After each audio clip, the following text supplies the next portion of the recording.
예레미야 10번째 시간이 됐네요. 거짓 증거와 거짓 선지자 그리고 진리라는 제목으로요 같이 말씀 상고하고, 연휴 기간 동안 제가 특별하게 험한 일을 한 것도 아닌데 오늘 아침에 눈을 떴는데 갑자기 목이 가고 막 코가 막 구르고 그래가지고 밤사이에 악한 영이 나를 힘들게 했는데 가뜩이나 목소리도 별로 안 좋은 사람인데 여러분 좀 그래도 성령이 역사하면 좀 헤아려 주셔서요 잘 들어주셨으면 좋겠다. 삑사리가 나더라도 개념치 마시고 내용에 집중했으면 좋겠다. 그렇게 좀 부탁을 드리면서 같이 말씀 참고할게요. 지난주에는요 선지자의 내적인 아픔과 슬픔에 대해서 그 매라는 단어를 중심으로 살펴보았잖아요. 매는 그 내부 기관 혹은 창자 혹은 내면의 깊은 곳을 의미하는 것으로 참된 선지자는 그 시대의 보편성과는 다른 독특한 내적인 경험을 하게 된다. 내면의 경험인데 그 시대 정신이라고 흔히 이제 그 인문학에서는 얘기하는데, 그 시대 정신과는 상반되는 어떤 독특한 경험을 하게 된다라는 얘기죠. 그 경험으로 말미암아 말씀 사역을 하게 되고요. 그들에겐 보편 아담 군상들에게는 들리지 않는 나팔 소리와 전쟁의 소리, 전쟁의 경보가 들립니다. 그래서 말씀의 선포는 이렇게 우리에게 전쟁의 경보가 되는 것이고, 이렇게 참된 선지자의 말씀 사역은 무지하고 강팍한 자들의 악행에 대항한 것이다. 그렇게 말씀 나누었고요. 그 다음에 선지자들이 고통받는 이유는 크게 두 가지로 정리를 할 수가 있겠는데요. 거짓 선지자들의 왜곡된 말씀 사역과 함께, 두 번째로는 뭐예요? 그들의 왜곡된 말씀 사역을 지지하거나 수긍하거나 혹은 뭐라 그럴까요? 군중 속에서 자기의 의견을 드러내지 않는 분들이 있죠. 그걸 뭐라 그러더라? 회색 분자는 아니고 그냥 이렇게 의견을 드러내지 않고 분위기 따라가는 분들. 그러니까 어느 집단이든 앞에 한 3% 정도가 끌고 가고 뒤에 한 30% 정도는 반대하고 나머지 가운데 있는 한 60, 50%는 소위 말해 분위기 따라 끌려가는 분들이에요. 그게 이제 모든 집단 안에 있는 그 관계의 역학이래요. 그래서 어느 그 집단이든 앞에 있는 리더가 어떤 마인드로 해야 되냐가 중요한데, 선지자가 고통받고 아파하는 이유는 거짓 선지자들의 왜곡된 말씀 사역 때문이기도 하지만, 더 큰 아픔은 그들의 거짓 선지자들의 사역을 기쁜 마음으로 인정하고 무지하고 강팍한 대중들의 모습인 거예요. 그들로 말미암아 선지자들이 이제 마음에 큰 그 매에 심령에 깊은 그 변화가 있었던 거죠. 오늘 31절에 선지자들은 거짓을 예언하고 제사장들은 자기 권력으로 다스리고 백성은 그것을 어떻게 한다 그래요? 좋게, 그게 좋은 거지 그런 거예요. 그러니까 구약 교회 이스라엘 역사 속에 이스라엘을 지탱하는 중요한 기능이, 기름 부음을 받는 기능이 세 기능이 있잖아요. 다 알고 있는 것처럼 선지자 직분, 왕의 직분, 제사장 직분이잖아요. 이 세 직분은 하나님이 기름을 부어야지만 그 직분이 바르게 집행되는 거죠. 이 세 직분은 누구를 예표하는 거예요? 우리의 제사장이고 선지자이고 왕이신 예수 그리스도를 예표하는 거잖아요. 근데 이스라엘 백성이 구약교회가 큰 악의 문제와 죄의 문제에 빠졌을 때 반드시 큰 왜곡에 있었던 그 직분이 이 세 직분이에요. 그래서 예레미야뿐만 아니라 구약의 모든 선지자들은 이 세 직분에 대한 탄핵과 비판을 계속하게 되지요. 이렇게 거짓이 진리로 대치되는 시대를 향해서 선지자가 30절에 뭐라고 했어요? 이 땅에 무섭고 놀라운 일이라 그랬죠. 한글 성경으로 보면 이 땅 안에 무섭고 놀라운 일이 있는 것처럼 보이는데 원문으로 찬찬히 들여다보니까요, 무섭고라는 히브리어가 샤루라흐 이렇게 되어 있네요. 요게 단어장을 보니까 소름 끼치도록 싫은 것 혹은 혐오스러운 것, 끔찍한 일들을 표현할 때 샤루라 이렇게 표현을 했대요. 근데 이게 구약 성경에 총 5번 사용이 됐는데 예레미야에서만 4번 사용된 거죠. 유난히 예레미야가 좋아하는 단어, 좋아했다라기보다는 많이 사용했던 단어인데, 예레미야 18장 13절 보세요. 그러므로 여호와께서 이와 같이 말씀하시니라, 너희는 누가 이러한 일, 여기 이러한 일이 샤루라래요. 들었는지 여러 나라 가운데 물어보라. 처녀 이스라엘이 심히 가증한 일이 샤루라예요. 근데 앞에는 이러한 일로, 같은 일이에요. 가증한 일. 예레미야 23장 14절은 여러분이 한번 읽어주세요. 시작. 그들은 간음을 행하며 거짓을 말하며 악을 하는 자의 손을 강하게 하여 사람으로 그 안에서 돌이킴이 없게 하였습니다. 그들은 다 내 앞에서 소돔과 가늠이 없고 그 주민은 고모라와 가늠이 없느니라. 이게 가증한 일 샤루라를 사용한 다음에 뒤에 어떤 단어가 나와요? 간음과 거짓말. 여기서 말하는 간음은 육체적인 성적인 간음이 아니라 우상숭배, 종교적인 거고요. 거짓말도 그냥 거짓말이 아니라 왜곡된 진의, 율법의 가르침이에요. 그것이 소돔과 고모라와 똑같다 표현하고 있고요. 호세아서랑 예레미야가 되게 분위기가 비슷해요. 그리고 느낌도 좀 유사한 부분이 있는데, 내가 이스라엘 집에서 가증한 일을 보았나니, 그쵸? 가증한 일. 그 다음에 음행이라는 또 성적인 단어가 나와 있습니다. 그 다음에 이제 놀라운 일이 샴마라는 단어인데, 요거는 황무지, 황폐라는 명사로 되어 있어요. 그래서 샴마는 생명이 깃들고 풍성이 자라는 기름진 땅과 반대되는 개념으로 생명이 깃들지 못하고 죽어가는 땅, 그 구약 성경에는 폐허, 황무지, 멸망 이렇게 표현이 됐네요. 역대하 30장 7절에 여호와께 범죄하였으므로 여호와께서 멸망하도록 내버려두, 생명이 깃들지 못하는 땅으로. 시편 46편 8절은 와서 여호와의 행적을 볼지어다. 그가 땅을 뭘로 만들었어요? 황무지로. 그러니까 생명이, 씨가 떨어져도 생명이 깃들지 못한 땅이 샴마, 그걸 놀라운 일이라고 번역을 했어요. 놀라운 일인가요, 그게? 놀라운 일이라는 건 되게 중의적인 의미죠. 부정적인 의미도 아니고 긍정적인 의미도 아니죠. 근데 샴마라는 의미는 황폐한 땅, 이걸 의미하는 겁니다. 예레미야 2페이지로 가셔도요, 똑같이 그 성읍들은 황폐하여 마른 땅, 사막 이렇게 되어 있네요. 그 앞에 그 샤루라는 그 간음과 음행과 관련된 뉘앙스고요. 그 다음에 뒤에 샴마는 황폐한 땅, 생명이 깃들지 못한 땅. 그러니까 이 선지자가 이스라엘 백성의 심령의 상태를 딱 진단할 때 그 땅은 요런 땅이다라고 지적하고 있는 거예요.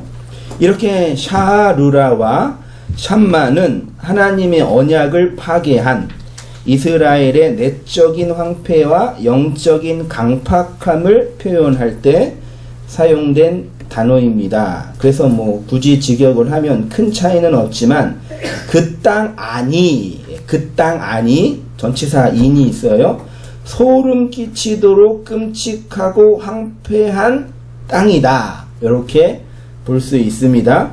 그러면 선지자가 이렇게 이스라엘을 소름 끼치도록 끔찍하고 황폐한 땅이라고 지적하는 이유는 31절이 말하고 있으니까 첫 번째가 선지자들이 무슨 예언이요? 거짓 예언. 제사장들은 자기 권력, 그 다음에 백성들은 그걸 좋게 삼박자 축복이 아니라 삼박자 저주가 있는 것처럼 보여요. 여러분도 다 알고 있겠지만요, 구약의 거짓 선지자들의 문제는 단지 그들만의 문제가 아니지요. 거짓 선지자는 어디에서 나와요? 우리 온땅교회 제가 말씀 사역을 하면서 여러 성도님들을 만나 뵙고 또 이렇게 상담도 하고 말씀을 나누면서 이렇게 뵈면 거의 대부분 많은 성도님들은 긍정적이든 부정적이든, 그러니까 어떻게 말하면 좋을까? 그 산전수전, 화생방전, 공중전, 우주전까지 다 경험하고 이제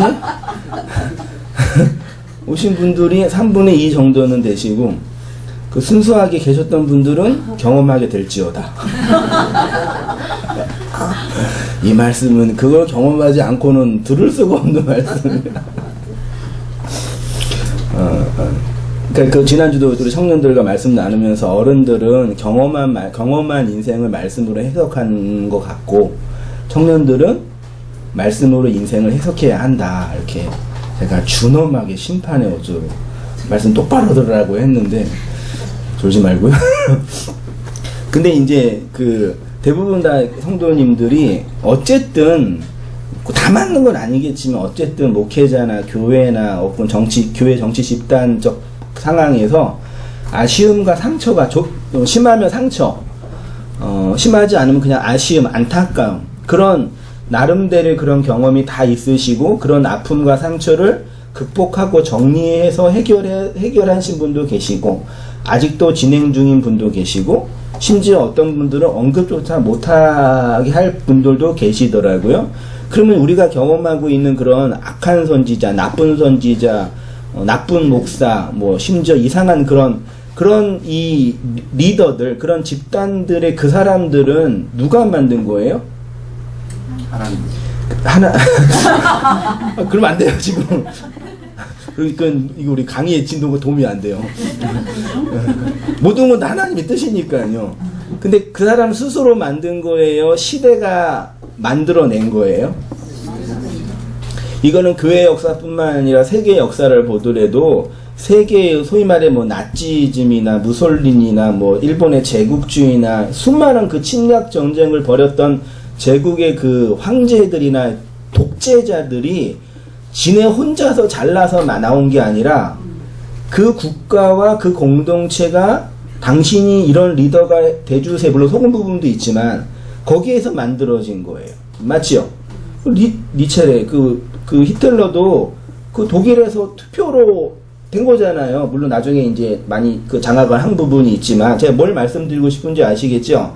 독재자는 스스로 자생하여 독립적으로 일반 대중들은 희생양이고 상처를 받은 게 아니라 공동 작품이에요. 함께 한 거예요. 오늘 본문에서도 백성들은 그것을 뭐라 그래요? 아니 진리를 알고 언약을 받은 백성들이면 그거를 좋게 여기면 안 되잖아요. 맞잖아요. 근데 좋게 여긴단 말이에요. 왜요? 그 사람이 내 욕망을 투영해준 우상이니까요. 그러니까 히틀러는 1차 대전 이후에 독일의 절망적인 그 상태를 반영한 젊은이들의 투영물이 히틀러예요.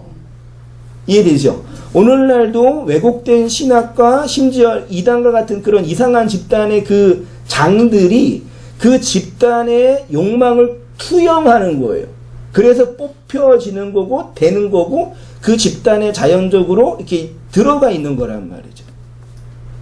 그렇게 있는 상태에서 복음이 들어와서 이건 옳은 일이 아닌지라는 고민을 하면서 신앙적인 전환과 묵시 패러다임과 진리 패러다임 안으로의 어떤 변화를 경험하신 거잖아요.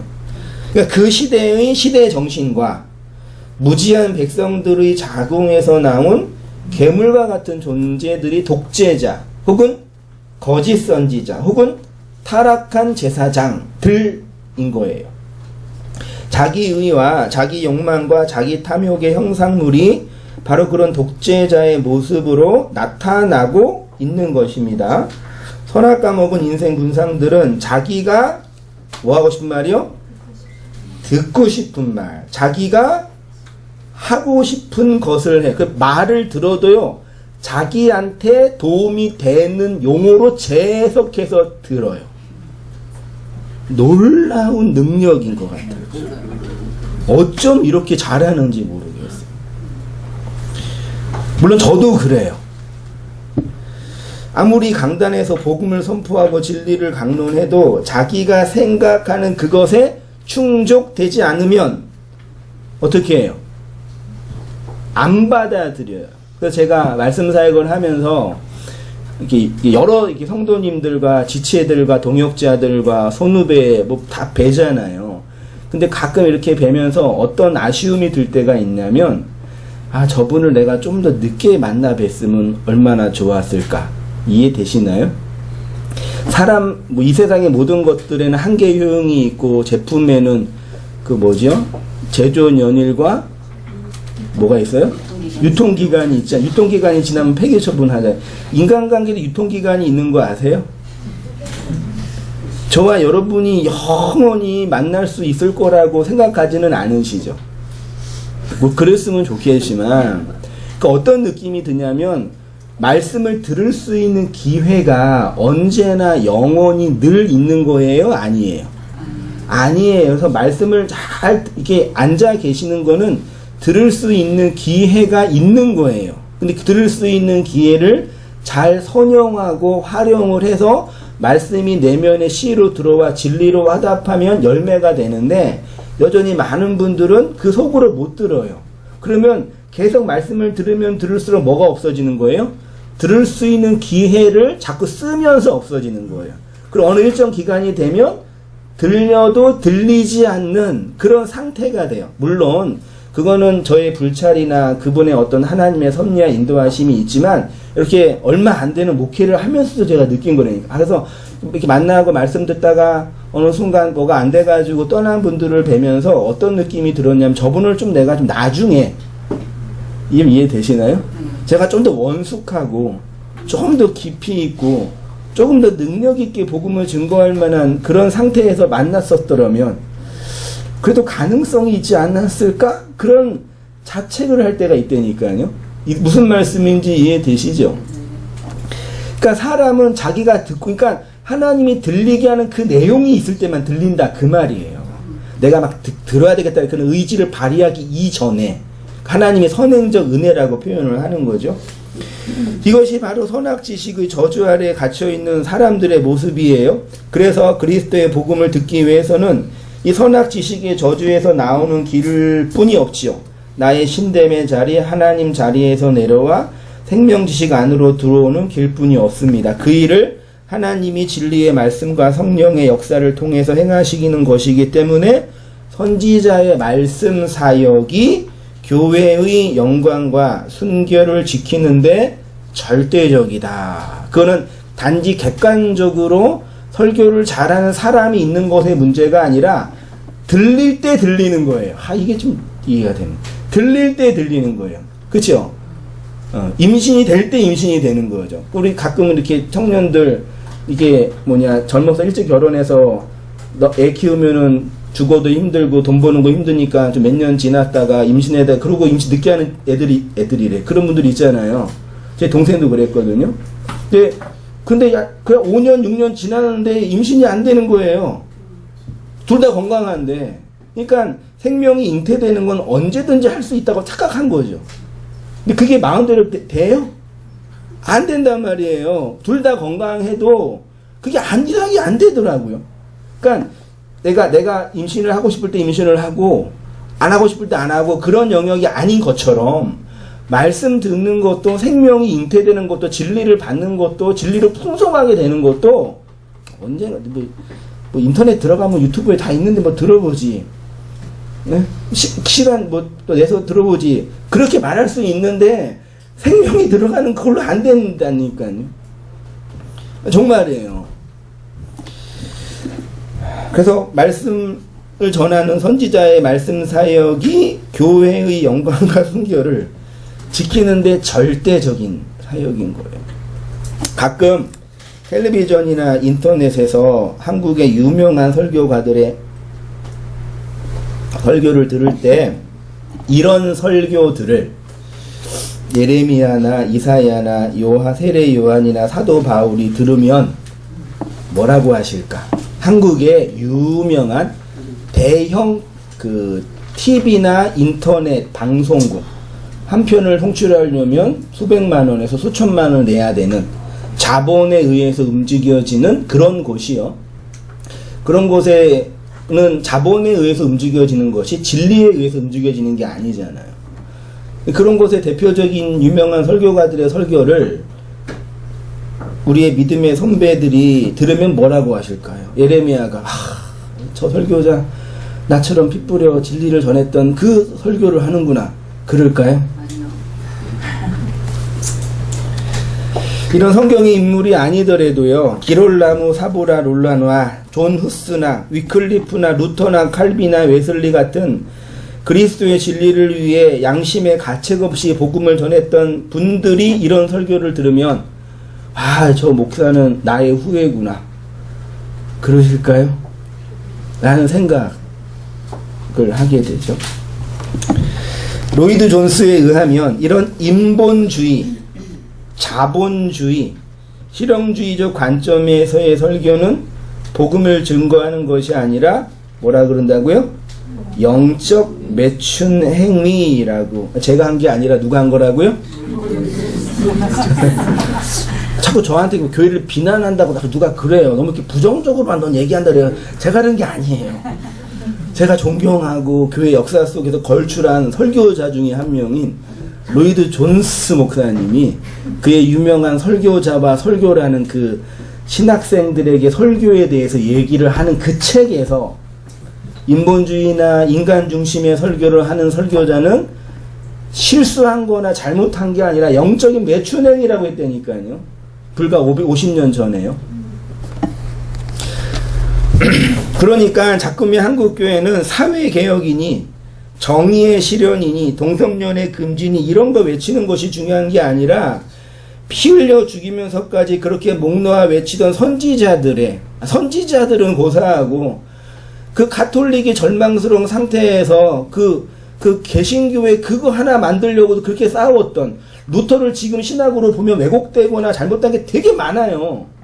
칼빈도 그렇고 웨슬리도 그래요. 신학적으로 틀린 게 많이 있다니까요. 근데 왜 이분들을 존경할 수밖에 없냐면 우리 시대랑 달라요, 완전히. 교회가 외쳐야 할 게 뭐겠냐 이 얘기죠. 다시 이제 본문으로 와서요. 선지자들은 무슨 말을 했다고요?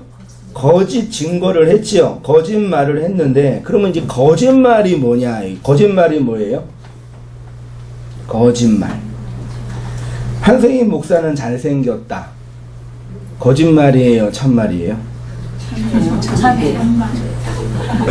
앞에는 분위기 좋네요. 어디든 D가 문제야. 한세인 목사는 잘생겼다. 참말이에요? 거짓말이에요?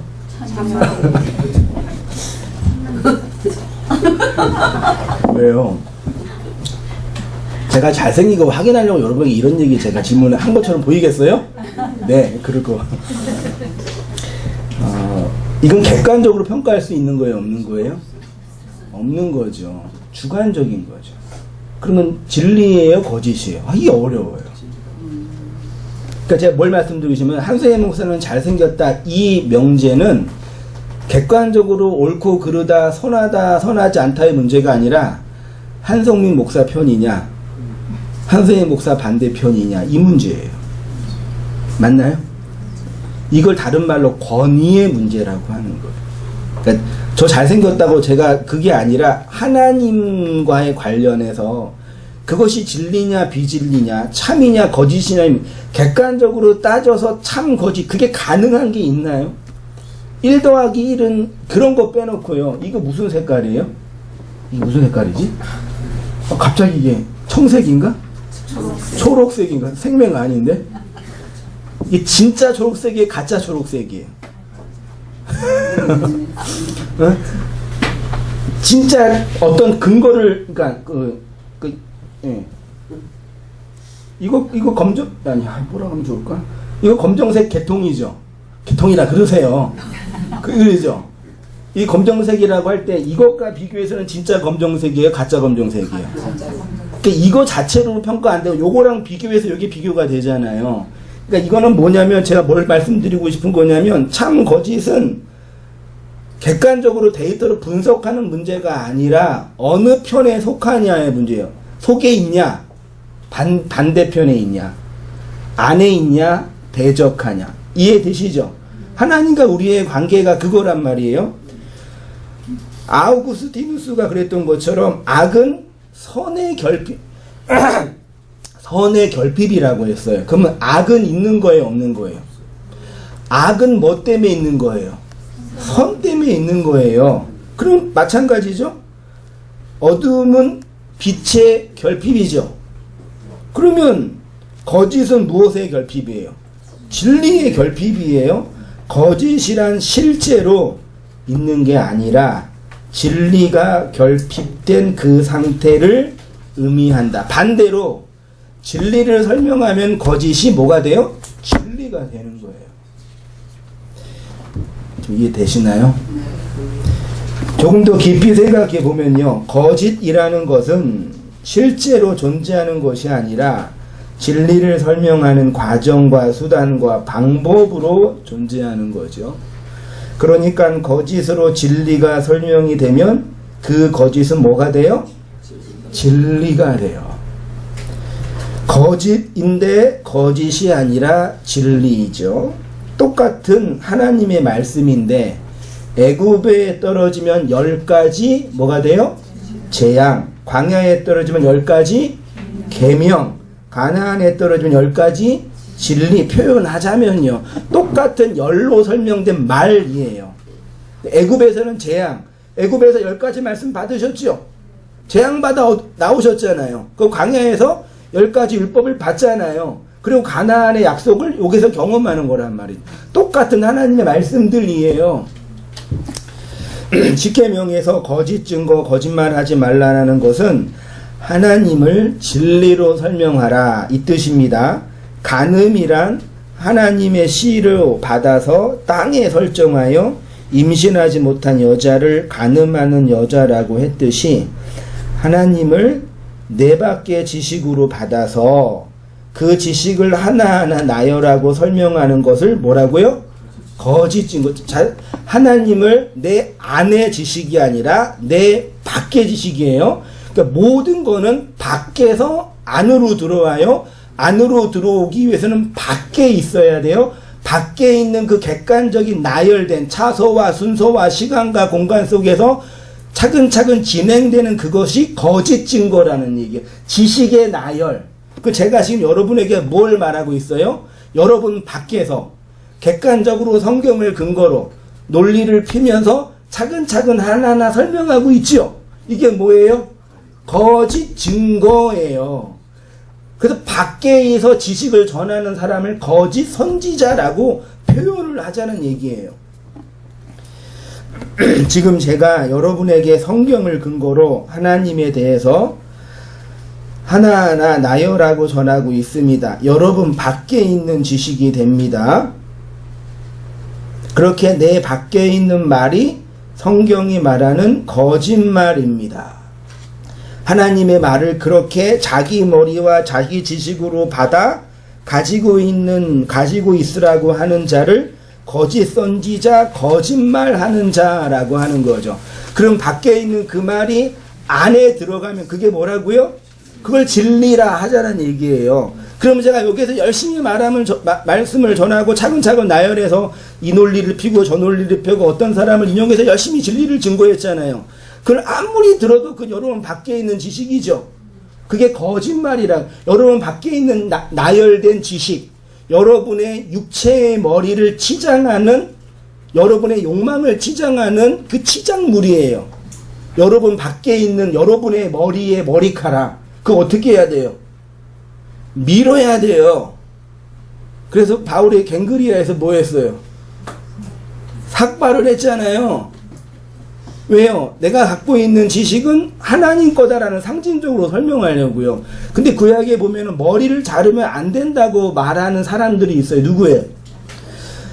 나시린이 있잖아요. 나시린은 삭도를 대면 안 되잖아요. 왜요? 그 머리는 누구 머리이기 때문에? 그리스도의 머리이기 때문에 그리스도의 지식이니까 그걸 상징적으로 설명하는 거예요.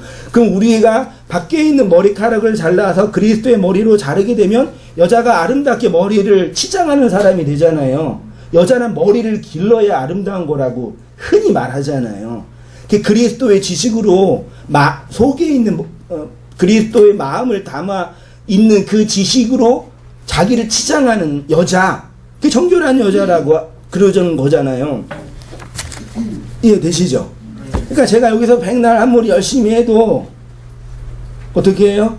그거를 아멘으로 마음으로 화답하여 그 언약으로 받는 분들에게만 진리가 되는 거고, 그렇지 않고 설교 잘하네? 이렇게 욕만 해? 왜 저래? 좋네? 나쁘네? 신선하네? 짜증나네? 평가하잖아요. 평가하세요. 나쁜 거 아니에요. 밖에 있는 지식이라니까요. 여러분 가끔 진짜 설교 정말 사랑하는 이웃에게 말씀을 전하고 싶어서 이 설교 이게 들어보라고 하지만은 뭐라고 평가해요? 왜 이렇게 소리 질러? 혹은 왜 이렇게 뭐 강의를 해? 이렇게 어렵게 해? 그렇게 난 그런 놀랬다니까요. 어떻게 저렇게 평가를 할까? 진짜 저는 놀랬어요. 어떻게 이렇게 제가 보는 관점과 완전 반대로 평가를 하는 거예요. 그게 자연인의 본성이라니까요. 따님 경험하셨죠? 근데 그런 평가는 해서 설교의 스킬과 설교의 기술이 이렇게 더 깊어지면 좋아요. 그렇게 해서 많이 배우면 좋지요. 이것도 인간이 말하는 거, 인간의 기술이니까 더 좋지요. 근데 그 약속과 언약은 그런 걸로 전하는 게 아니라는 얘기예요. 그치요? 그래서 어거스틴은 길거리에서 아이들이 노래 부르는 그 노래 소리에서 진리를 받아서 회심했다는 그런 역사도 있는 거예요. 3페이지로 가서 스가랴 13장 1절 있죠? 이거 한번 여러분 읽어주시기 바랍니다. 시작. 그날의 죄와 더러움을 씻는 셈이 다윗의 구속과 예루살렘 주민을 위하여 열리라. 만군의 여호와가 말하노라. 그날에 내가 우상의 이름을 이 땅에서 끊어서 영역도 되지 못하게 할 것이며 거짓 선지자와 더러운 귀신을 이 땅에서 떠나게 할 것이라. 네, 아멘. 우상이 있죠? 우상은 뭐예요? 내 밖에 있는 상이죠? 하나님이 내 밖에 있는 상으로 있으면 그걸 우상이라 그랬어요.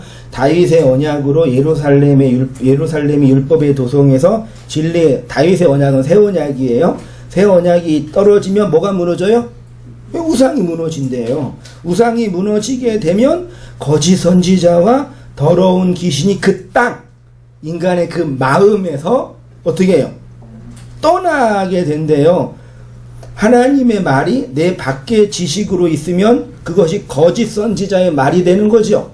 그걸 뭐라 그래요? 더러운 귀신은 홀령이 아니라 거짓말, 악한 말을 하는 존재라고. 그래서 예수님이 오셔가지고 더러운 귀신 들린 사람을 고쳐주셨잖아요. 더러운 귀신 들린 사람은 어디에 살아요?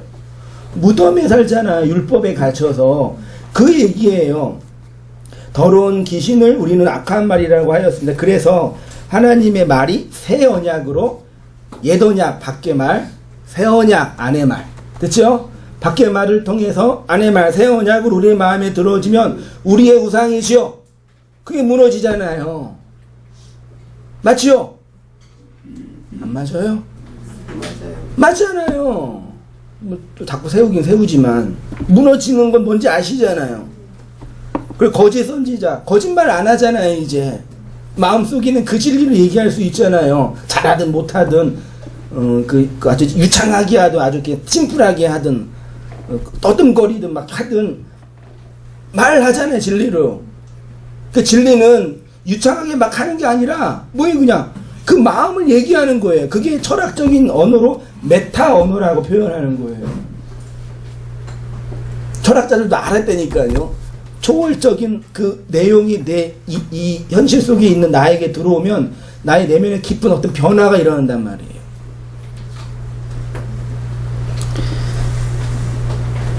왜요? 전화 왔어요? 물 있어요 여기요. 여러분 죄송해요. 오늘만 참으세요. 뭐 이런 날도 저런 날도 있는 거지. 요금 낸다고 생각하세요.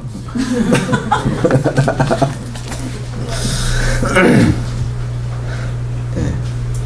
그쵸? 예. 베드로후서 2장 1절 여러분 한번 읽어주시기 바랍니다. 시작. 그와 같이 너희 중에도 거짓 선생들이 있으리라. 그들은 멸망하게 할 인간을 가만히 끌어들여 자신을 자신 주를 부인하고 임박한 멸망을 스스로 취하는 자들이라. 여럿이 회색하는 것을 따르리니 이로 말미암아 진리의 도가 비방을 받을 것이요 그들이 탐심으로 전하는 말을 가지고 너희로 이득을 삼으니 그들의 심판은 일적부터 주체하지 아니하며 그들의 멸망은 잠들지 아니하니라. 하나님이 범죄한 천사들을 용서하지 아니하시고 지옥에 던져 어두운 구덩이에 두어 심판것까지 지키게 하셨으며 이 세상을 용서하지 아니하시고 오직 의를 전파하는 노아와 그 일곱 식구를 보존하시고 경건하지 아니한 자들의 세상에 홍수를 내리셨으며. 아멘. 베드로후서가 히브리서 앞에 있어요, 뒤에 있어요? 히브리서 뒤에 있어요. 야고보서 앞에 있어요, 뒤에 있어요? 야고보. 베드로후서는요 장성한 자들에게 준 서신이에요. 최소한 건너온 자. 로마서와 서신서를 통해서 아들의 복음의 진의를 알아서 히브리한 자. 그래서 행함이 있는 믿음으로 살아가는 아들에게 준 얘기예요. 되게 어른 서신이에요, 말하자면요. 그 여기 우리가 많이 외고 그 어디죠? 가운데 1절에 2단 있죠, 2단. 여러분 2단 하면 생각나는 게 뭐예요? 신천지, 이만희, 안상홍, 여호와의 증인, 뭐 이런 거 생각나시죠? 요 2단이 8번으로 보니까 뭐로 돼 있어요? 하이레시스 되어 있죠? 뜻은 뭐래요? 종파, 학파, 당파, 그룹이에요. 2단이 아니라 자기가 믿는 그 믿음의 도리로 당을 만든 거 있죠? 바리새파, 에세네파, 사두개파. 그러니까 아들의 복음을 안 자들에게 어떤 당파가 들어온 거예요? 한마디로 말하면 율법파. 여러분 기독교가 언제 탄생됐습니까? 예수님이 믿었던 종교는 무슨 종교였어요? 진짜 잘 아셔야 돼요. 예수님 1세기경 당시의 팔레스타인 지역에서는요 크게 세 종파와 세 권력 구조가 있었잖아요. 종교는 유대교예요. 정치적으로는 로마, 철학적으로는 그리스 헬레니즘이에요. 예수님은 유대인으로 유대교도로 태어나셨어요. 그분은 유대교를 믿을 수밖에 없었잖아요. 그분이 오셔서 한 일이 뭐예요? 유대교를 파괴한 거예요. 성전 어물라 그랬잖아요. 유대교를 파괴해서 나온 공동체가 사도행전 1장 성령 공동체죠. 그게 성전에서 모였잖아요. 이걸 초기 기독교라고 그러는데 당대의 로마 입장에서 이 기독교는 기독교가 아니라 유대교의 분파였어요.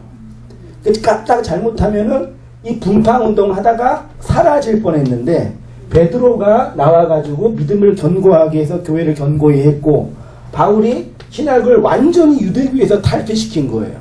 그 바울은 유대교의 율법과 죽을 때까지 싸운 거예요. 그러니까 교회가 거의 대부분 유대교도들이었잖아요. 와서 여기에서 예배를 드리고 말씀을 듣는데 옛날 게 기억나요. 할례 해야 되는데 제사 드려야 되는데 이거 먹어도 돼? 안 돼?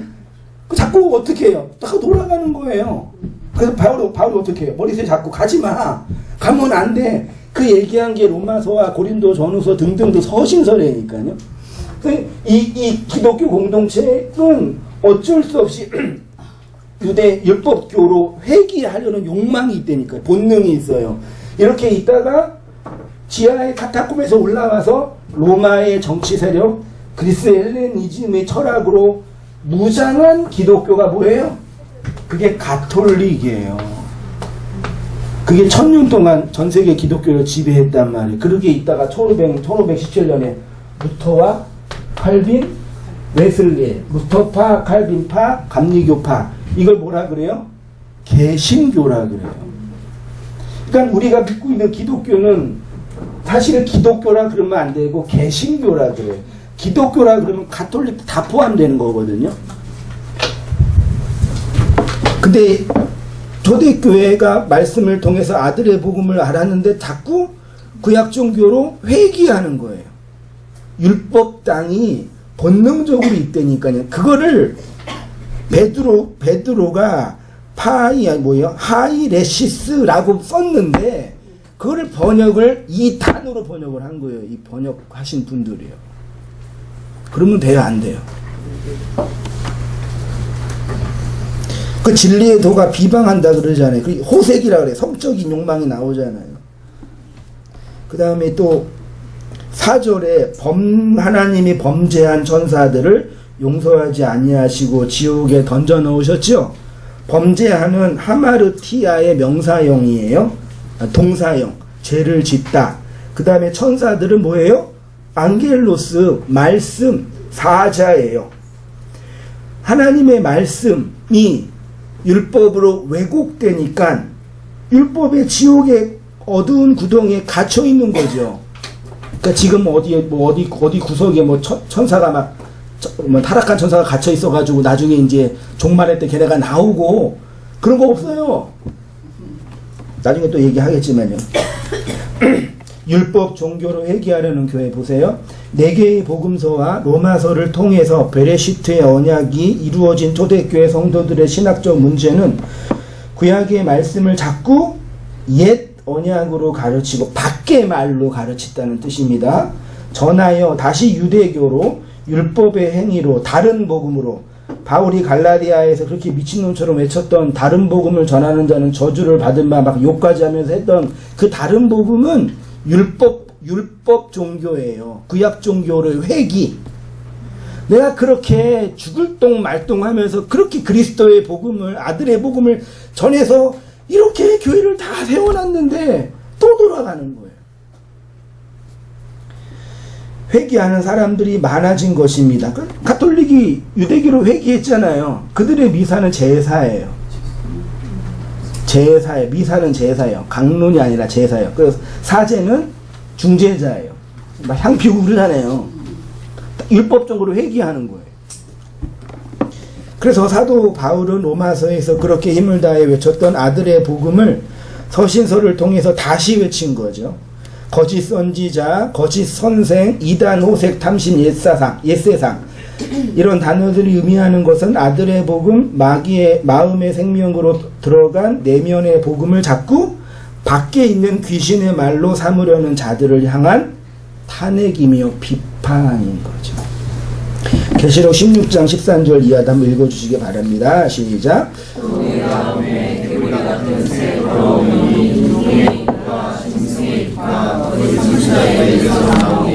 짐승이 잡히고 그 앞에서 표를 받는 이는 짐승의 표를 받고 그의 우상에게 경배하던 자들을 표적으로 미혹하던 자가 이들이 산채로 유황불 분에 던져지고 또 그들을 미혹하는 마귀가 불과 유황불에 던져지니 거기는 그 짐승과 거짓 선지자가 있어 세세토록 밤낮 괴로움을 받으리라. 아멘. 삼위 하나님을 흉내내는 것으로 뭐가 나왔어요? 입이죠. 입에서 뭐가 나와요? 말 나요. 말. 입에서는 말이 나와요. 말은 로고스예요. 근데 그 말을 하는 대상이 용, 짐승, 거짓 선지자죠. 용이 히브리어로 가면 탄닌이에요. 탄닌이 어디에 사용됐냐면 하나님이 모세에게 출애굽시킬 때 하나님이 임재한 것으로 상징적으로 뭘 줬어요? 지팡이를 주셨잖아요. 지팡이를 던지라 그랬죠. 던지니까 뭘로 보냈어요? 뱀으로. 그 뱀이 탄닌이에요. 그 뱀은 뭐예요? 지팡이네요. 지팡이는 누가 보냈어요? 누가 줬어요? 하나님이요. 그 뱀은 누가 보낸 거예요? 이해되세요? 하나님의 말씀이 그게 짐승이고요. 그게 거짓 선지자이고요. 그게 용이에요. 그러니까 쉽게 말해 하나님의 말씀이 거대한 영으로 심판하는 짐승으로 거짓 선지자로 온다는 얘기죠. 여러분 하나님을 처음 볼 때 뭘로 보여요? 뭘로 보여요? 탄닌으로 보인다고요. 그래서 뭐 했어요? 여러분들을 죽였잖아요. 내 밖에 하나님이 자꾸 나타나는데 나를 공격하는 짐승으로 뱀으로 오셨잖아요. 안 그랬어요? 처음부터 내 사랑하는 자식아 고생이 많이 그러셨어요? 그런 분 계셔요? 진짜 물어보는 거 제가요. 그렇게 오셨냐고요. 잘 생각해보세요. 하나님 어떻게 만나셨는지. 그분이 처음 나한테 올 때는 이 용의 입, 짐승의 입, 거짓 선지자의 입으로 거대한 악마로 오신다고요. 그 나를 어떻게 해요? 죽인다고요.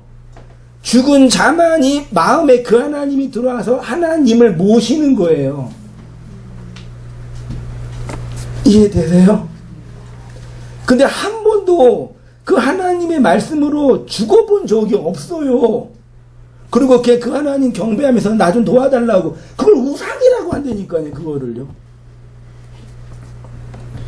계시록 16장은 7 대접의 심판이 있는 장입니다.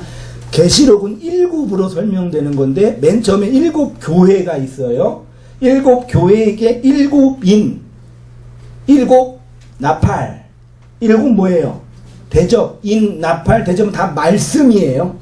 말씀이 7으로 셋으로 다 떨어져서 마지막 7 대접이 다 부어지면 말씀이 완성되는 거죠. 그때 뭐가 무너져요? 바벨론이 무너진다니까요. 하나님의 그 말씀이 7의 언약이 3이라는 죽음으로 나한테 다가오면 내가 바벨론인데 그걸 완전히 뭉개뜨린다고요. 그리고 뭐 만들어요? 새 하늘과 새 땅, 새 예루살렘으로 나를 재건하는 게 계시록이에요. 지금 일어나고 있으시잖아요. 이거 가지고 이게 저기 나라에 있는 거고 저기에 있는 거고 바코도 저거고 왜 그따위로 가르치는지 모르겠어요. 다 내 밖에 있는 자기 속에 전쟁이 없으니까 밖에 있는 전쟁이 무서운 거예요.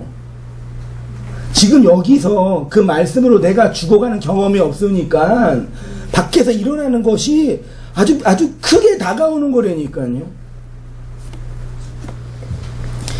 심판은 결국 바벨론이 무너지는 내용입니다.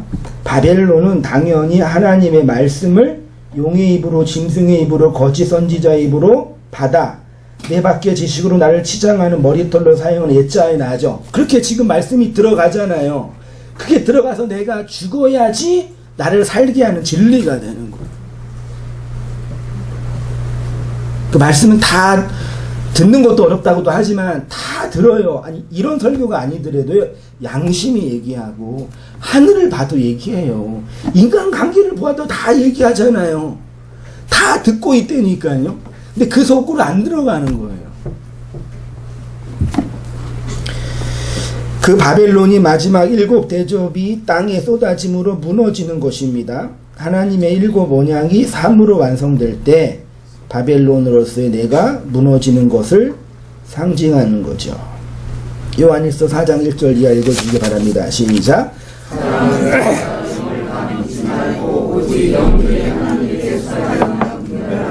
많은 거짓 선지자가 세상에 나왔습니다. 이로써 너희가 하나님의 영을 가지니 곧 예수 그리스도께서 이치에 오실 것을 시인하는 영마다 하나님께 속한 것이요 예수를 시인하지 아니하는 영마다 하나님께 속한 것이 아니니 이것이 곧 적그리스도의 영이라. 우리라 한 말을 너희가 들었거니와 지금 벌써 세상에 있느니라.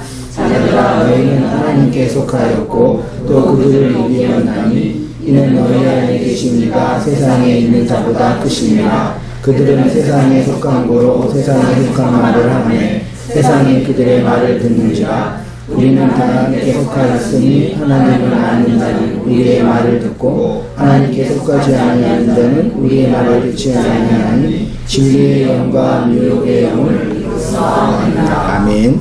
진리의 영과 미혹의 영이 뭐예요? 미혹의 영은 밖에 있는 말, 진리의 영은 안으로 들어온 말이에요. 쉽게, 아주 심플하게 결론 내리면요. 사도 요한이 정의하는 적그리스도란 예수 그리스도께서 육체로 오신 것을 부인하는 자라 그랬죠. 예수님이 육체로 오셨어요? 육체로 안 오셨어요? 여기에서 말하는 육체로 오셨다라는 얘기는요, 잘 들어보세요. 교리 신학에서 그 양성 교리로 예수님은 참 하나님이고 참 인간이다. 그래서 영지주의자들은 예수님은 인간으로 오지 않았고 환영이다. 그렇게 얘기를 해요. 그걸 말하는 게 아니라 예수님이 육체로 오신 건 뭐예요? 육체가 뭐예요? 내 인생에 육체인 나 속으로 오신 얘기잖아요. 예수가 육체를 입고 이 땅에 오셨다는 얘기가 아니라, 그것도 있지만 그게 아니라 육체인 나에게 왔잖아요. 그걸 부인하면 적그리스도죠. 예수님이 어디로 오셨어요? 쟤한테 오셨어요? 나한테 오셨어요? 내 인생 속에 오셨잖아요. 그래서 인생 말씀이라고 제가 표현했잖아요. 그거를 받아들이는 사람은 뭐예요? 고백한다 그랬죠. 그 호모로게오 한다 그런 거예요. 예수의 그 말이 내 속에 있으니까 호모 같은 로게오 로고스 말, 그 그리스도가 같은 말을 하니까 시인하다 고백하다, 그게 하나님의 백성이 된다는 얘기예요. 그런데 예수님이 밖에 있다 보니까 적 그리스도, 적은 안티거든요. 그러니까 반대하다가 의미도 있지만 반대편에 있다. 내 밖에 있는 게 적이라니까요. 적 그리스도가 교회에 있어요? 절간에 있어요? 교회 안에 이 말이 적으로 여러분에게 떨어지잖아요. 그거를 약속으로 취하면 그게 내 안에 들어온 호몰로게하는 말씀이 되는 거고, 내 밖에 있으면 밖에 설정하는 그 설정된 그 시가 되잖아요. 그럼 어떻게 돼요? 죽었잖아요. 엘가오난이요. 여기서 시인하다가 호몰로게오로서 같은 말을 하다란 뜻입니다. 성경에서 시인하다, 고백하다, 밝히 드러내다란 뜻으로 번역이 되었는데, 내용적인 의미로 안으로 말하다, 로고스와 같은 말을 이란 뜻입니다. 예수 그리스도가 육체로 오신 것을 시인한다고 하는데, 예수 그리스도가 육체로 오셨다라는 것은 예수 그리스도가 육체 안으로, 곧 육체를 입으신 예수를 의미하기보다는 우리 인생 역사, 인생 마음 속으로 오신 그 사건. 오셨죠? 오셨잖아요. 근데 어떤 분은 안 오셨죠? 그건 반대에 있는 적그리스도잖아요. 이렇게 보이는, 짐승으로 용으로 보이는. 그 모든 인류의 문명이 짐승과 용을 다 무서워했어요. 짐승은 밖으로 나돌아다니는 애들이에요. 밖으로 나돌아다니는, 그러니까 짐승은 나돌아다니는, 그러니까 안으로 들어와야 돼요. 남자는 뭐예요? 남자는 짐승이잖아요. 밖으로 나돌아다니는 여자가 돼야지 구원받는다니까. 안으로 들어와야, 집 안으로 들어와야 돼요. 그 여자가 구원받기가 더 수월한 거예요. 농담입니다. 이 짐승, 남자 짐승이에요. 맞아요. 자기 시퍼트를 그 여자 찾아다니잖아요. 맨날 이렇게 눈구라리면서. 남편한테 짐승 그러셨어요? 그러니까 짐승 짓 하는 거예요. 말씀이, 집 안이 없으니까요. 안에 말씀을 못 받으니까. 더 쉽게 말하면 하나님의 말씀인 예수 그리스도가 로고스로 우리의 인생 속에 오셔서 인생 말씀이 되게 하시는 이 구속의 역사를 말하는 것이고요. 그렇게 하나님의 말씀을 내용으로 받은 자들은 호몰로게오 하게 되는 것이고요. 단순히 예수님을 시인합니다가 아니라 하나님의 진리의 시가 내 마음, 심령의 무저갱 속으로 오셔서 나의 욕망의 무저갱이 생명의 안식이 되게 하시고 그 사건을 말하는 것이 호몰로게오. 그렇지 않고 그리스도가 내 밖에 있는 선악 지식으로 있으면 적그리스도가 되어 하나님의 말씀을 밖으로 설정하는 여자가 되는 거죠. 겉옷만 입고 그걸로 자기만 치장하며 즐겁게 사는 거예요. 그러니까 진리의 영은 안에 들어온 생명이고요. 미혹의 영은 밖에 있는 율법입니다. 하나님의 말씀이 내 밖에 율법으로 있으니까 더러운 귀신이 되는 거지요. 무덤에 살며 마치 정신이 두 개로 분열되는 것처럼 이 세상을 하나로 보지 못하고 하나님의 마음으로 보지 못하고 두 개의 분열된 자아로 보지. 그게 정신분열증이에요. 그래서 자로나 우로나 치우치죠. 바람에 나는 겨와 잎처럼 되는 거죠. 진리의 영과 미혹의 영을 어떻게 구분하시는지 아시겠지요? 하나님께 속한 자는 하나님을 아는 자이고요. 진리의 말을 듣는 자이고요. 그 말로 생명이 된 자입니다. 이 진리의 영으로 살아가는 우리 모든 성도님 되시기를 부탁드리고 축원드립니다. 기도드릴게요. 하나님 아버지, 우리에게 진리의 영과 아들의 영을, 진리의 영과 미혹의 영을 분간하고 분별하는 지혜를 주셔서 감사합니다. 내 밖에 있었던 하나님의 말씀들을 마음으로 받아서 언약이 되게 하셨고 집 안의 사람으로 살 수 있도록 이끌어 주셨사오니 감사합니다. 그러나 하나님이 용으로 짐승으로 나를 공격하는 대적자로 보여서 절망하고 아프고 눈물을 흘리고 쓰라릴 때도 많이 있음을 또한 고백합니다. 우리에게 찾아오신 그 진리로 한 사람 한 사람 거듭나게 하시고 그 약속을 언약으로 받아서 아름다운 열매를 내는 우리의 인생과 삶이 되도록 하나님 인도해 주시고 함께하여 주옵소서. 사랑하는 주의 백성들을 이 역사 속에서 보내시고 언약을 보내셔서 이렇게 말씀을 다룬 자로 교회로 세워주셨사오니 있는 곳에서 그리스도의 진리를 증거하는 땅끝까지 복음을 증거하는 주의 백성 삼아주시고 혹 우리의 지체들과 성도들 중에 아직도 주님과 싸우며 밖에 있는 지식으로 자기 머리 자랑하고 있는 지체들이 있다면 우리 주님이 삭발하여 주셔서 그리스도의 머리로 오롯이 드러나는 우리의 인생과 삶이 다 되도록 주님 인도해 주시고 함께하여 주시옵소서. 예수님의 이름으로 기도합니다. 아멘. 특별히 처음 오신 분이나 새롭게 인사하실 분은 안 계시나요? 우리 옆분에게 한번 앞뒤 옆분에게 어떻게 인사할까요? 머리 잘 치장하세요. 이렇게 한번 머리 예쁘게 치장하세요. 인사해보세요. 좀 이렇게 분위기 좀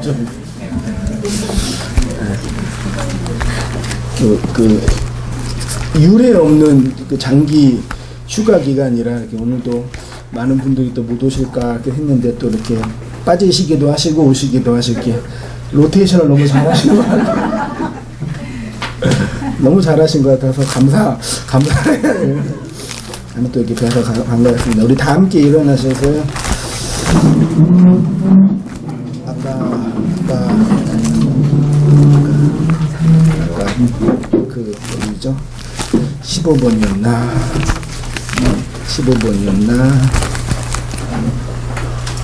네, 15번 맞네요. 같이 부르겠습니다.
예수 그리스도의 은혜와 하나님 아버지의 크신 사랑과 성령의 교통하심이 하나님을 그 마음으로 받아서 그 생명으로 안식으로 자유로 살아가는 우리 모든 성도님들의 삶 속에 지금부터 영원까지 함께 있을지어다.